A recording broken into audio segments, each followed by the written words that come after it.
નમસ્કાર. નિર્માણ ન્યૂઝની વિશેષ રજૂઆત ઝીરોર કાર્યક્રમ સાથે હું છું યજ્ઞ ત્રિવેદી. દર્શક મિત્રો, આજે ઝીરોર કાર્યક્રમમાં ચર્ચા વિચારણા કરવાની છે. સ્થાનિક સ્વરાજની ચૂંટણીને લઈને અત્યારે તો જંગ તો જામ્યો છે અને તેની સાથે દરેક લોકો એક જ બાબત કહેતા હોય છે કે આ વખતે સ્થાનિક સ્વરાજની ચૂંટણીમાં શું કંઈક નવું અત્યારે તો જોવા મળશે. પણ કોઈ નવા મુદ્દાઓની વાત નથી જોવા મળતી, કોઈ નવી બાબત અત્યારે તો નથી જોવા મળતી અને રોજબરોજ કંઈક નવા પ્રકારની રાજનીતિ અત્યારે તો જોવા મળતી હોય તે પ્રમાણેની પરિસ્થિતિનું નિર્માણ થયું છે. આ વખતે જાહેર સભાઓ તેમજ જે પેલું કહેવાય ને કે પરિષદ એ બધું કંઈ અત્યારે તો નથી જોવા મળ્યું. આ વખતે જનસંપર્કવાળી એક રાજનીતિ જોવા મળી રહી છે. દરેક લોકો સુધી પહોંચવાનો એક પ્રયત્ન કરવામાં આવી રહ્યો છે. એ પછી ભારતીય જનતા પાર્ટી હોય, કોંગ્રેસ હોય કે પછી અત્યારે તો અન્ય પક્ષ પણ કેમ ના હોય, તેમના દ્વારા અત્યારે ઘરે ઘરે જઈને અત્યારે તો જનસંપર્ક કરવામાં આવી રહ્યો છે. દરેક લોકોને બાબત બતાવવામાં આવી રહી છે કે ના ભાઈ, અમદાવાદ, સુરત, રાજકોટ, બરોડામાં અમે આમ કરીશું, અમે અત્યારે તો આટલા કાર્યો કરીશું, આટલું કાર્યો નથી થયા તો એનો હિસાબ માગીશું. બધી જ બાબતો જે જોવા મળી. પણ આ સ્થાનિક સ્વરાજની ચૂંટણીમાં મુદ્દાઓની સાથે એક ચેલેન્જની રાજનીતિ પણ જોવા મળી હોય તે પ્રમાણેની પરિસ્થિતિનું નિર્માણ થયું છે. ચેલેન્જની રાજનીતિ જે પ્રમાણે ગુજરાત સરકારના રાજ્યકક્ષાના મંત્રી રીબાબા જાડેજા અને નયનાબા જાડેજાની જે એક વાત સામે આવી હતી. રીબાબા જાડેજા એમ જ કહ્યું હતું કે કોઈ પણ અત્યારે તો મેદાનમાં ઉતરે પણ જીતવાનું તો ભારતીય જનતા પાર્ટી જ છે. તો બીજી બાજુ નયનાબા જાડેજાએ પણ કહ્યું હતું કે ના, જીત તો કોની થશે તો આવનારો સમય જ બતાવશે. એટલે કે આમ ચેલેન્જ અત્યારે તો આપવામાં આવે છે કે કોઈ પણ ઉતરો, કોઈ વાંધો નથી, પણ જીત ભારતીય જનતા પાર્ટીની થશે. તો બીજી બાજુ જે પ્રમાણે પ્રચાર અને પ્રસારની વચ્ચે જે અલગ અલગ જે સ્ટેટમેન્ટ આવતા હોય છે, મિતેશ પટેલ દ્વારા જે એક નિવેદન આપવામાં આવ્યું કે એક પણ બેઠક જો કોંગ્રેસ જીતશે તો અમે ગ્રાન્ટ નહીં મંજૂર કરીએ. આ પ્રકારનું જે એક નિવેદન મિતેશ પટેલ દ્વારા જે આપવામાં આવ્યું. ત્યારબાદની વાત કરવામાં આવે તો CR પાટીલ દ્વારા જે સુરતમાં ચાય પે ચર્ચા એક કાર્યક્રમનું જે આયોજન કરવામાં આવ્યું હતું ને ચાય પે ચર્ચામાં CR પાટીલ કે જેઓ અત્યારે કેન્દ્રીય જળશક્તિ મંત્રી છે, તેમણે પણ કહ્યું હતું કે સુરતમાં આમ આદમી પાર્ટીએ જે 27 બેઠકો જે જીતી હતી એ 27 બેઠકો જાવીને પણ બતાવો તો અમે બતાવીએ. એટલે જે પ્રમાણે અત્યારે તો ચેલેન્જની રાજનીતિ જોવા મળી રહી છે, અલગ અલગ જે નિવેદનો જોવા મળી રહ્યા છે, આજે તેની ઉપર ચર્ચા વિચારણા કરવી છે. ચર્ચા વિચારણા કરવા માટે અમારી સાથે જોડી ગયા છે રાજુલભાઈ દવે કે જેઓ વરિષ્ઠ પત્રકાર છે, રાજકીય વિશ્લેષક પણ છે, સાથે જ મુકેશભાઈ વિશ્વકર્મા કે જેઓ કોંગ્રેસ પાર્ટીના પ્રવક્તા છે અને સાથે નિલેશભાઈ સોલંકી કે જેઓ ભારતીય જનતા પાર્ટીના પ્રવક્તા છે. જે આપ ત્રણનું સૌથી પહેલાં તો સ્વાગત છે. રાજુલભાઈ, શરૂઆત આપનાથી કરીએ. સ્થાનિક સ્વરાજની ચૂંટણીની જ્યારથી જાહેરાત થઈને ત્યારથી સુધી જો અત્યારની વાત કરવામાં આવે તો અલગ અલગ પરિસ્થિતિઓ તો જોવા મળી, પણ હવે ચૂંટણીમાં ચેલેન્જની રાજનીતિ જોવા મળી રહી છે. રાજુલભાઈ, એક સવાલ એ પણ થતો હોય છે કે દર વખતે જ્યારે પણ ચૂંટણી આવતી હોય તે સમયે મુદ્દાની કોઈ વાત નહીં, પ્રશ્નોની કોઈ વાત નહીં, પરંતુ અન્ય બાબતો જ અત્યારે તો જે ચર્ચાતી હોય છે. કઈ રીતે જોઈ રહ્યા છો આપ તેને? પણ દરેક ચૂંટણીમાં મુખ્ય મુદ્દાઓ વિસરી જવાય છે અને આખી વાત પછી ધ્રુવીકરણ ઉપર હોય કે બીજા કોઈ મુદ્દાઓ ઉપર હોય એના ઉપર લઈ જવામાં આવે છે. સ્થાનિક સ્વરાજની આખા ગુજરાતમાં અત્યારે ચૂંટણીઓ યોજાઈ રહી છે, પણ એક તો સખત ગરમી આખા રાજ્યમાં પડી રહી છે. બીજી વાત, કોઈ જ પ્રકારના મુદ્દાઓ અત્યારે જોવા મળતા નથી. લોકો અત્યારે મોંઘવારી, બેરોજગારી, પાણીની તંગી, તૂટેલા રોડ રસ્તાઓ, સરકારી તંત્રમાં વ્યાપેલો અનહદ ભ્રષ્ટાચાર એ બધાથી ત્રસ્ત બની ગયેલા છે. એટલે ઘણી જગ્યાએ આપણે અખબારોમાં વાંચીએ છીએ કે રાજકીય પાર્ટીના કાર્યકરોને કોઈ જગ્યાએ નો એન્ટ્રીનો બોર્ડ લગાડવામાં આવે છે. સુરતની જ્યાં આપણે વાત કરી CR પાટીલ જે કંઈ બોલ્યા તે, પણ સુરતમાં જ રાજકીય પાર્ટીના ભાજપ, કોંગ્રેસ અને આપ ત્રણેય રાજકીય પાર્ટીના એના કાર્યકરોને, એના ઉમેદવારોને અમુક જગ્યાએથી પાછા ફરવું પડ્યું છે. કોઈ એનો લોકો ઉપર એમનો કોઈ પ્રભાવ નથી દેખાડો. એટલે આ બધી જ વાતો આપણે યજ્ઞભાઈ જોઈએ તો એક વાત તો ચોક્કસ દેખાય છે કે આ વખતે મુદ્દાઓનો દરેક વખતની જેમ સદંતર અભાવ છે. UCC નો, મહિલા આરક્ષણનો, એવા જે મુદ્દાઓ ભાજપે મનમાં વિચારેલા એ મુદ્દાઓ કોઈ હિટ થતા નથી અને લોકોના મગજ ઉપર એની કોઈ અસર પણ નથી. અત્યારે લોકોને તમે હમણાં જ કહ્યું એમ મોંઘવારી, વ્યાપક ભ્રષ્ટાચાર, તૂટેલા રસ્તાઓ એ બધું જ નજર સામે દેખાય છે અને એમાં વળી નવું આ પડકારની રાજનીતિ ભળી છે. એટલે જોતા જઈએ એક આવા લલકાર આપીને રાજકીય પક્ષો શું સિદ્ધ કરવા માંગે છે. સાચી વાત છે. એટલે એમ કહેવાય ને કે ક્યાંક ઉમેદવારો અને રાજકીય પક્ષો જાણે અત્યારે તો ચૂંટણી હથિયાર વગર જ અત્યારે તો રમતા હોય કે પછી હથિયાર વિહોણા હોય ને તે પ્રમાણેનો માહોલ અત્યારે તો જોવા મળી રહ્યો છે. મુકેશભાઈ, જ્યારે મુદ્દાઓની વાત આવે ત્યારે મુદ્દાઓની અત્યારે તો કોઈ જગ્યાએ ચર્ચા જોવા મળતી નથી, પરંતુ અમે આમ કરી દઈશું, અમે આમ કરી દઈશું, એ પ્રકારની જ બાબતો અત્યારે તો જોવા મળતી હોય છે. આપ કરી તો જોઈ રહ્યા છો તેને પણ. હજી 2 દિવસ મતદાન ને બાકી છે એટલે ભાઈ ભગવાન શ્રી રામ પણ આવશે ને હિન્દુત્વ આવશે. તમે શાંતિ રાખો. નળ ગટર રોડ ક્યાંય બધું ભૂસાઈ જવાનું. એ કોઈ જે પેલા સર્વરમાં તકલીફ હોય ને જે લાઈનમાં ઉભા છે ને સર્ટિફિકેટ લેવા, એ કોઈ મુદ્દો ધ્યાનમાં નહીં આવે. દર વર્ષે રોડ તૂટી જાય છે ને એ મુદ્દો ધ્યાન નહીં આવે. ગટરનું પાણી અને પીવાનું પાણી ભેગું થઈ જાય છે ને એ નહીં આવે. સાબરમતી નદી પ્રદૂષિત થઈ ગઈ છે, પાણી પી શકાતું નથી ને એ મુદ્દો નહીં આવે. મુદ્દા હવે એ આવશે કે આણંદના સાંસદ બોલ્યા કે જો કોઈ કોંગ્રેસનો ચૂંટાયો હોય તો એને કોઈને ગ્રાન્ટ નહીં આપીએ. એટલે તમે સમજો કે આણંદની જનતા જે છે એમાં એમણે નક્કી કરેલું ક્યાં છે કે ભાઈ તમારી ગ્રાન્ટ છે એ તમે ઘરમાંથી બેંકમાંથી તો લાવવાના નથી કે કોઈ ભારતીય જનતા પાર્ટીની બેંક નથી.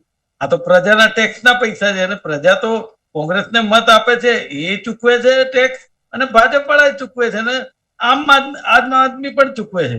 તો પછી આ રીતની દાદાગીરી વાળી રાજનીતિ એટલા માટે કે કોઈ કોંગ્રેસને મત જ ના આપે કે સાહેબ આપણા એરિયાનો વિકાસ થશે નહીં, આ લોકો ગ્રાન્ટ નહીં આપે. જોકે પ્રજા સમજુ છે, ભણેલી ગણેલી છે, બધું સમજે છે, એટલે એમાં કઈ પ્રોબ્લેમ થાય એવું લાગતું નથી. પણ આ જે રીતે સત્તાનો મદ છે યજ્ઞભાઈ, અત્યારે ખૂબ નશો ચડેલો છે. તમે જુઓ અત્યારે, તમે તો જુઓ જ છો, મીડિયાના મિત્ર છો. અમદાવાદ હોય, ભાવનગર હોય, રાજકોટ હોય, જામનગર હોય, સુરત હોય, વડોદરા હોય, તમે ચૂંટણી કાર્યાલયો તમે જુઓ ને તો સાહેબ લખલૂટ રૂપિયા ખર્ચી અને ત્યાં આગળ જાહોદ જલાલી છે. નો ડાઉટ કોંગ્રેસના કાર્યાલયોમાં એવું નથી, એવા રૂપિયા પણ નથી. પણ એ અત્યારે તમે જો, હું તો અમદાવાદમાં જોઈ રહ્યો છું, સર આટલા બધા રૂપિયા ખર્ચી અને તમે જે ચૂંટાય તો પછી એ પૈસા કાઢે ક્યાંથી? તમે વિચાર તો કરો. તો પછી તમને 20% ટેન્ડર વાળા જે તમને રોડ મળે ને કઈ ઓરિજિનલ મળે, આ બ્રિજો ઉતારી જ લેવા પડે તમારે. એટલું કારણ છે કે આ પૈસા કાઢે ક્યાંથી? કોઈ એવા ઉમેદવાર તો હોય નહીં કે ઘરે આપણી મિલકત હોય વેચીને આવી રીતે ચૂંટણી લડે. એટલે આવું તો ના હોય. પણ જે રીતે લખલૂટ રૂપિયા ખર્ચી અને ચૂંટણી લડાઈ રહી છે, હું કહું છું આ લોકશાહી માટે અને સામાન્ય માણસ માટે ખૂબ ખતરનાક છે. અને આ જે મિતેશભાઈ પટેલ આણંદના સાંસદ બોલ્યા છે એવું આ એક નથી બોલ્યા, કેટલાય લોકો બોલ્યા છે. પેલા મનીષાબેન વકીલ પણ બોલ્યા છે, પછી બીજા એક ભાઈ સાંસદ ધારાસભ્ય હતા એ પણ બોલ્યા છે.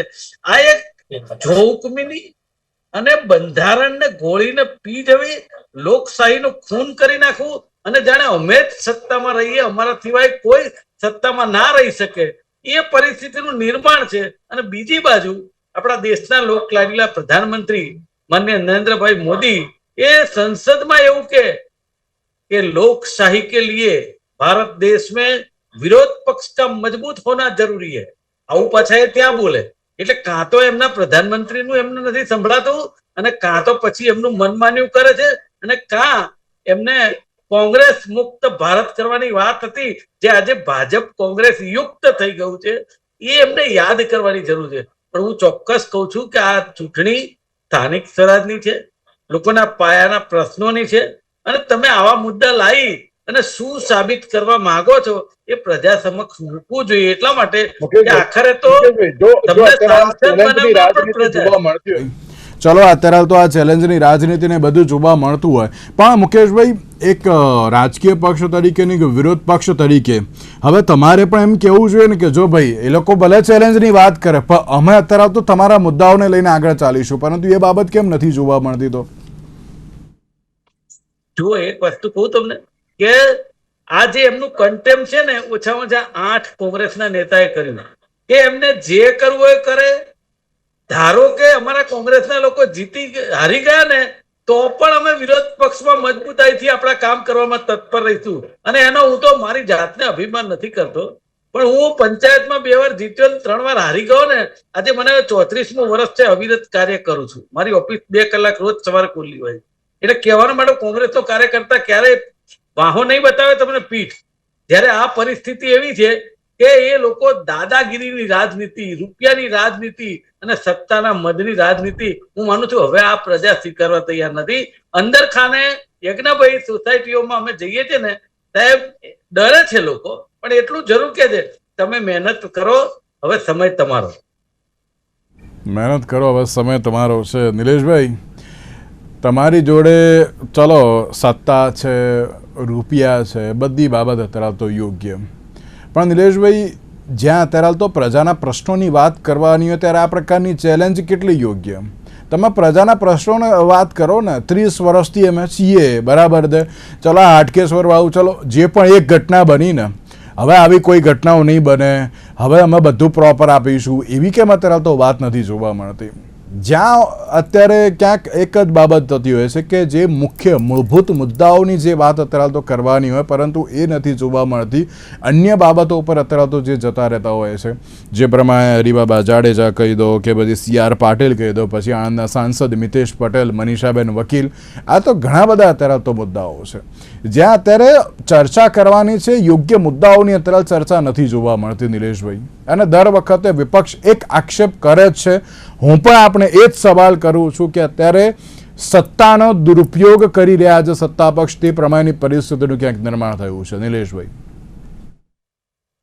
યજ્ઞભાઈ, ભારતીય જનતા પાર્ટી જનસંઘના દીપકથી ભારતીય જનતા પાર્ટીના કમળ સુધી પહોંચી હોય તો માત્ર વિકાસને વળેલી પાર્ટી છે, અને એટલા જ માટે આ 30 વર્ષથી કોંગ્રેસ સત્તા વિહોણી છે. કારણ કે આ ભારતીય જનતા પાર્ટીએ જે ગુજરાતમાં જે કહી શકાય કે નલ સે જલ યોજના આપી, આયુષ્માન કાર્ડ આપ્યા, 15 લાખથી વધારે ગરીબોને ઘર આપ્યા, સોલરની સારામાં સારી સબસિડી આપે છે, જે ગ્રામીણના જે રોડ હતા એને શહેરો તરફ વાળ્યા, ઇન્ટરનેટના કનેક્ટિવિટી આપી, સારામાં સારા સ્માર્ટ ક્લાસો આપ્યા, બાળકોના નાના બાળકોને ગણવેશથી માંડીને ચોપડાથી માંડીને દીકરીઓને સાયકલ આપવાથી માંડીને જે યુવાન હોય કે જે SC ST OBC અને બિન અનામત વિદ્યાર્થીઓને ફોરેન જવા માટે 15 લાખની યોજનાથી માંડીને 2.5 લાખથી 6 લાખ સુધીની શિષ્યવૃત્તિ આવક મર્યાદા કરી. મારી ખૂબ જ લાંબુ લિસ્ટ છે.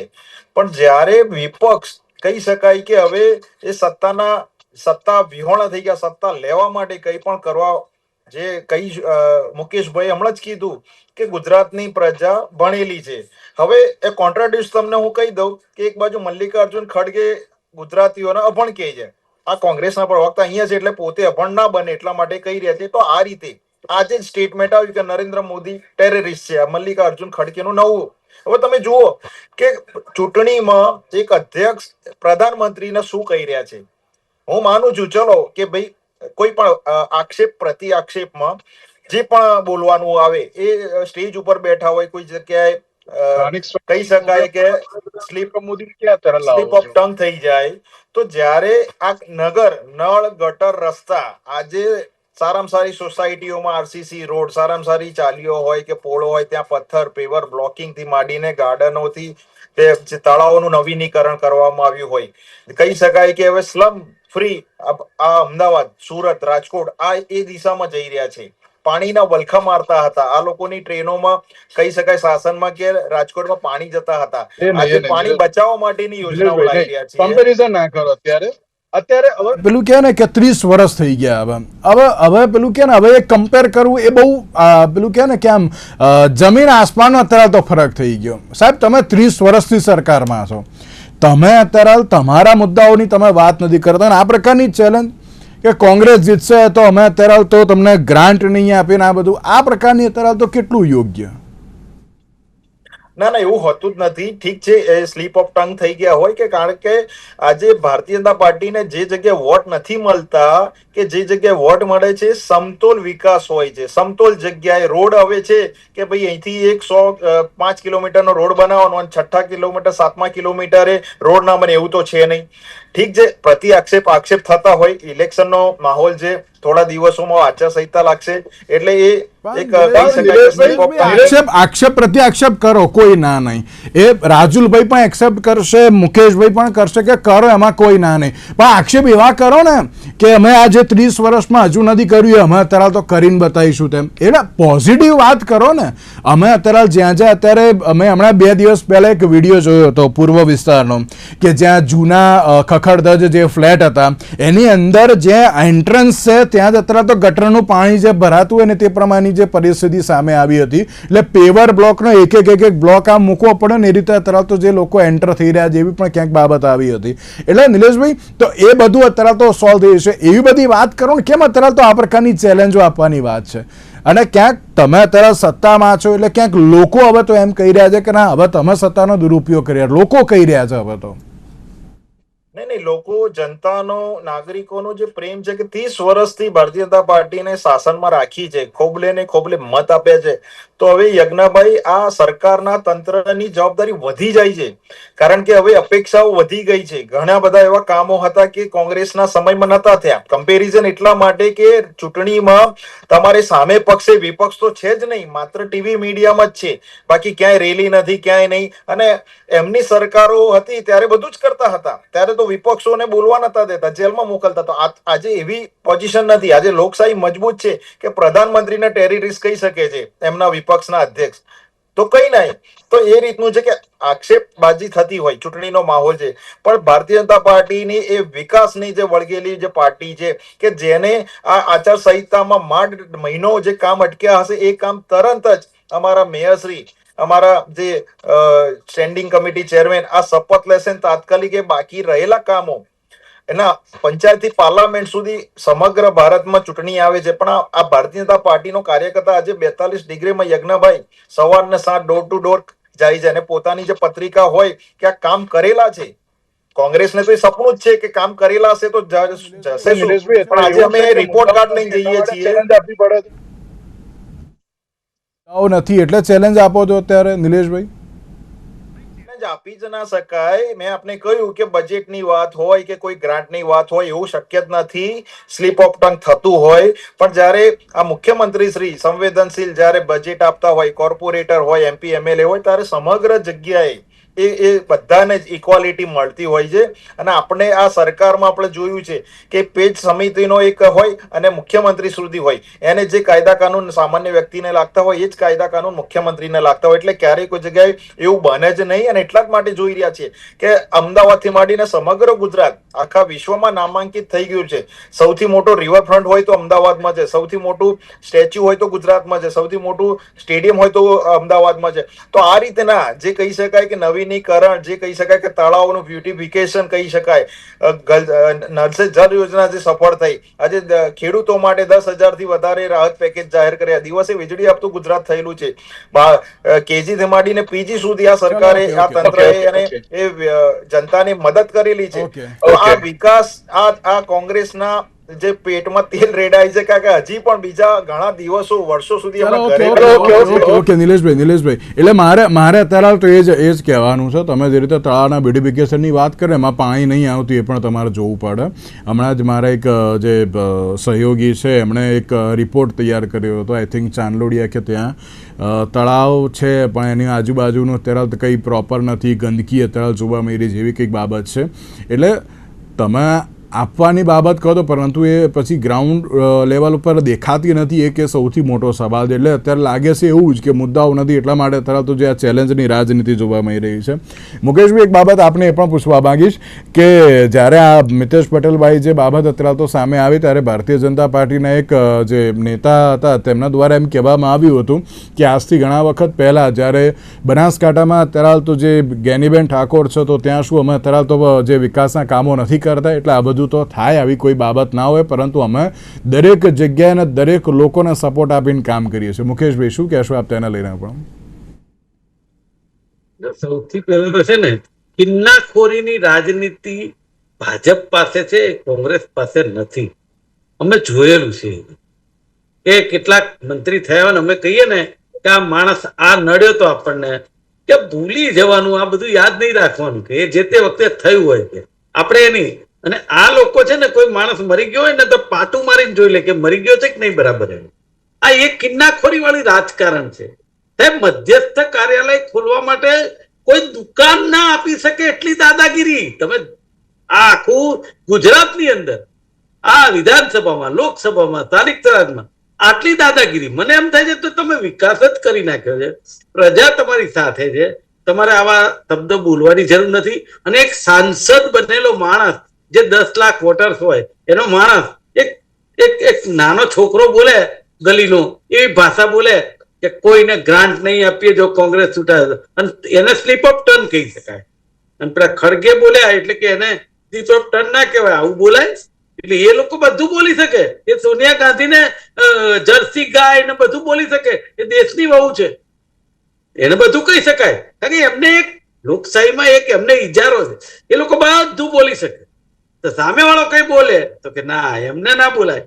અરે સાહેબ, હું અત્યારે જે ગ્રાઉન્ડ ઉપર અમે ફરીએ છીએ ને, એ ગોતાવડ હોય, થલતેજ હોય, બોરતદેવ હોય કે ગાંઠલોડિયા હોય. યજ્ઞભાઈ, તમે તમારી ટીમ મારી સાથે મોકલો કાલે. હું તમને વિનંતી કરું છું. શીલજ ગામ હોય, હેબતપુર ગામ હોય, અમારું થલતેજ હોય, આ સાહેબ ગુજરાતના મુખ્યમંત્રીનો વિસ્તાર છે. હું તમને, અમે રૂબરૂ ગયા ને આ રાઉન્ડ લેવા, એટલે ખબર પડે કેટલીક જગ્યાએ પગ મૂકવા માટે ઈંટ મૂકવી પડે. ઇન્દિરા વસાહત યોજના, પેલી મલાઈ તળાવ છે સાહેબ, ત્યાં આગળ નનકી ગંદકી બધે. મને ખબર નથી પડતી કે તમે વિકાસ કયો કરો. એસજી રોડ ઉપર ડામર પાથરો એટલે વિકાસ, સિંધુ ભવન વ્હાઇટ ટોપિંગ કરી નાખો એટલે વિકાસ. પણ સિંધુ ભવનમાં 2 ફૂટ પાણી ભરાઈ જાય અડધો ઇંચ વરસાદમાં, એને વિકાસ કહેવાય. 2 દિવસ શીલજમાં, આ મુખ્યમંત્રીના વિસ્તારમાં 2 દિવસ શીલજમાં પાણી નહોતું ઉતર્યું, 2 થી 2.5 ફૂટ. શીલજની જનતા જાણે છે બરાબર. બોપલ, ગુમામાં, તેલામાં 2 દિવસ પાણી નહોતું ઉતર્યું, લાઈટો જતી રહેતી. તમે જ બતાવ્યું હતું યજ્ઞભાઈ, બરાબર. તો એ બધું જનતા ભૂલીને તમને મત જ આપશે એમ, બસ. કારણ કે બસ આ એક જ પક્ષ છે, બીજો કોઈ પક્ષ કામ જ ના કરી શકે. સાહેબ, વિકાસ 30 વર્ષે તો આ એક અવિરત પ્રક્રિયા છે. આ રાજુભાઈ બેઠા છે ને, એ મુખ્યમંત્રી હોય ને તો એમને 30 વર્ષે તો વિકાસ કરવો પડે કે નહીં? યજ્ઞભાઈ, તમે બેઠા, તમારે કરવો પડે. ટેક્સ આપે છે પ્રજા, જેના માટે આપે? ચલો કહી દઉં, જો વિકાસ નથી કરવો 30 વર્ષે પણ જો વિકાસ ગણાવવો છે તમારે, તો પ્રજા ટેક્સ શેના માટે આવે છે? મને ખબર નથી પડતી. અરે હું તો કહું, તમારે એક કાન પકડીને અત્યારે કોર્પોરેશનમાં જવું પડે કે ખોખરાનો બ્રિજ અમે ઉતારી લીધો, અમે ભૂલ થઈ ગઈ, માફ કરી દો. પેલી ટાંકી પડી ગઈ 21 કરોડની, અમને માફ કરી દો. દર વર્ષે રોડ તૂટી જાય છે, અમને માફ કરી દો. આ બોલો ને તો મત મળે. તમે ખાલી બસ નરેન્દ્રભાઈ મોદી, જય શ્રી રામ. અને આ લોકો પ્રચાર કરવા યજ્ઞભાઈ કેવી રીતે આવે છે ખબર? સોસાયટીમાં મેં વિડીયો ઉતારેલો, તમને બતાવી. જાપામાં ઘૂસે એટલે કે પેલી કેસેટ વગેરે, રામ આએંગે તો અંગના સજાઉંગી. મારું આંગણું સજેલું જ છે, કારણ કે રામ તો વિશ્વના છે, કોંગ્રેસ ના છે, ભાજપ ના છે, બધા ના છે. તો તમે રામની વાત, કામની વાત કરો ને, રામની વાત શું કરો અત્યારે? મેં ઓકે, એટલે તમે નિલેશભાઈ અવિરત વિકાસની વાત કરો તો 30 વર્ષ સુધી પણ આ પ્રકારના સવાલ ના હોવા જોઈએ. તમે અવિરતની વાત કરો એમાં કોઈ શંકા શા નહીં, પણ આપણે તો મૂળભૂત જરૂરિયાતની વાત કરીએ છીએ. જાહેર જનતા એમ નથી કીધું કે અમને મોટું સ્પોર્ટ્સ કોમ્પ્લેક્સ બનાવી આપો કે એવું કંઈ, પણ જે રોડ રસ્તા, જે ગટર, પાણી, એ બધાને જે પ્રશ્નો છે એને જો આ 30 વર્ષમાં સોલ્વ કર્યા હોય ને તો અત્યારે કોઈ પણ પ્રકારનો આ સવાલ ના જોવા મળ્યો. 30 સેકન્ડમાં આપણે જે કંઈ કહેવું હોય નિલેશભાઈ, મારે એક રાજુલભાઈને એક પ્રશ્ન પૂછવો છે. યજ્ઞભાઈ, વારંવાર જનતાને જોડે જવું જ પડે, આ એક સ્વાભાવિક છે કે સરકારે કામ કરેલા છે તો એ રિપોર્ટ કાર્ડ લઈને ગયેલા છીએ. અને સમગ્ર આપણે કહી શકાય કે 10,000 બેઠકોના જે ચૂંટણી થઈ રહી છે તો 10,000 બેઠકમાં અમારા ઉમેદવાર રિપોર્ટ કાર્ડ લઈને, એમને પૂછો કયું એમની જોડે રિપોર્ટ કાર્ડ છે. અને સારું છે એમને ભગવાન શ્રી રામનું નામ લીધું. ભગવાન શ્રી રામ, એક મિનિટ, ભગવાન શ્રી રામના નામે જો અમે રાજકારણ કરતા હોત, એક મિનિટ, હજી વાર લાગશે મુકેશભાઈ, એક મિનિટ. ભગવાન શ્રી રામના નામે જો અમે વોટ લીધા હોત, બંધારણીય નિયમ પ્રમાણે અમારે તમારી ખામીઓ બતાવવાની હોય. જીતી ગયા હોત. અમે તો આધ્યાત્મિકના રીતે એ એ એ આધ્યાત્મિકના રીતે રામ મંદિર બનાવ્યું ચલો છે. ઓકે મુકેશભાઈ શ્રીરામ બોલ્યા, પણ રાહુલ ગાંધીજી ક્યારે જવાના છે? મુકેશભાઈ જોડે સમય લઈ લો. એટલા માટે આ સરકારે જે શ્રી રામ ઉપર અત્યારમાં નથી ચર્ચા કરવા, મારા સ્થાનિક મુદ્દાને લઈને અત્યારે તો વાત કરવાની છે નિલેશભાઈ, એટલે આપણે સ્થાનિક મુદ્દાઓને લઈને અત્યારે તો ચર્ચા કરીએ, બહુ યોગ્ય છે. અને અમને જો આ નીચે જોવાનો વારો આવશે. ઓકે નિલેશભાઈ, ને રોકવા માંગુ છું. રાજુલભાઈ, લાગે છે કે આ વખતે મુદ્દાઓ જ ભૂલાઈ ગયા છે તેમ? દર વખતની જેમ. એટલે રાજુલભાઈ, હું એવું નથી કહેતો સ્થાનિક સ્વરાજમાં જ, ના, વિધાનસભા, લોકસભા, બધા મુદ્દા ભૂલાઈ ગયા હોય તેવું લાગી રહ્યું છે. પહેલા જ કીધું આપણી ચર્ચાની શરૂઆતમાં કે મુદ્દાઓનો સંપૂર્ણ અભાવ છે અને આ કઈ પ્રકારની આ લોકો લલકાર આપી રહ્યા છે એ સમજાતું નથી. મુખ્ય વાત એ છે યજ્ઞભાઈ કે 700 બેઠકો કહે છે કે અમને બિનહરીફ મળી, એમ ચૂંટણી પંચ પણ કહે છે 700 બેઠકો બિનહરીફ મળી, એટલે એનો હિસાબ કરો તો રાજ્યની ઓછામાં ઓછી 40 લાખની પ્રજાને મતાધિકારથી વંચિત કરવામાં આવી છે.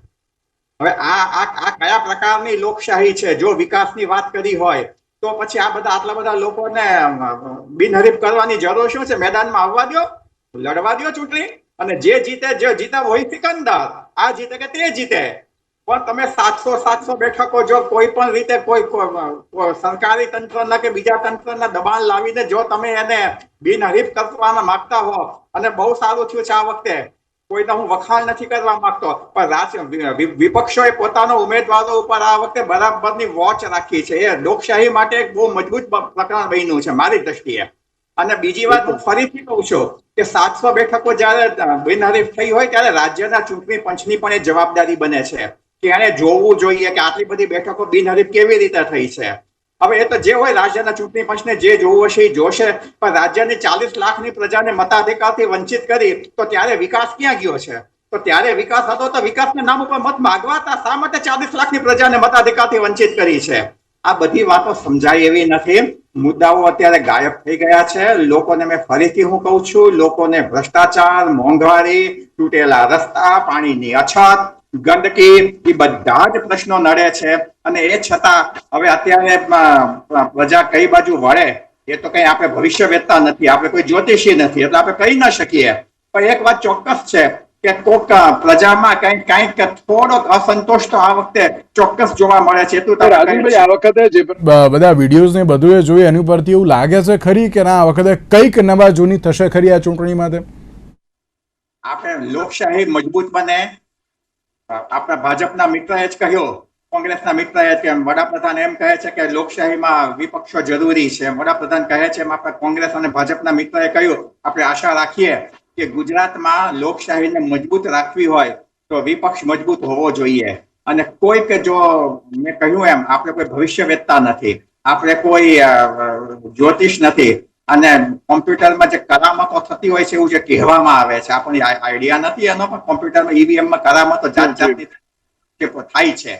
એમાંથી બહાર નીકળીને કોઈક સારું પરિણામ આવે તો એ આપણે માટે નહીં પણ રાજ્યની લોકશાહી માટે મજબૂત કામ થઈ ગણાશે. બિલકુલ બિલકુલ. રાજુલભાઈ, મુકેશભાઈ અને નિલેશભાઈ, ત્રણનો આભાર અમારી સાથે ચર્ચા વિચારણામાં જોડાવા માટે. તો દર્શક મિત્રો, જે પ્રમાણે અલગ અલગ મુદ્દાઓને લઈને અત્યારે તો ચર્ચા નથી જોવા મળતી, પરંતુ અન્ય રાજનીતિ જોવા મળે છે. ક્યારે હવે પૂર્ણ વિરામ લેશે તે તો આવનારો સમય બતાવશે. આજના વિશેષ કાર્યક્રમને આપશે. નમસ્કાર.